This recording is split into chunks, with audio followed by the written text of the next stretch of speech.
জানি। ঠিক না না ঠিক?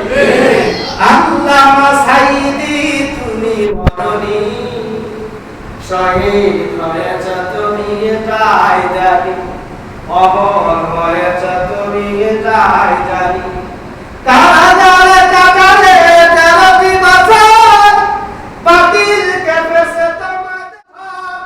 তাই তো তোমায় ভাবি প্রতিদিনই, শহীদ হয়েছ তুমি এটাই জানি, অমর হয়েছ তুমি এটাই জানি। আল্লামা সাইদি তুমি মরণি শহীদ হয়েছ তুমি এটাই জানি।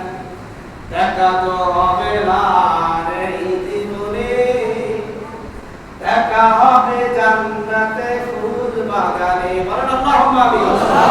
এই আশা কবুল করো আল্লাহ তুমি, শহীদ হয়েছ তুমি এটাই জানি, অমর হয়েছ তুমি এটাই জানি।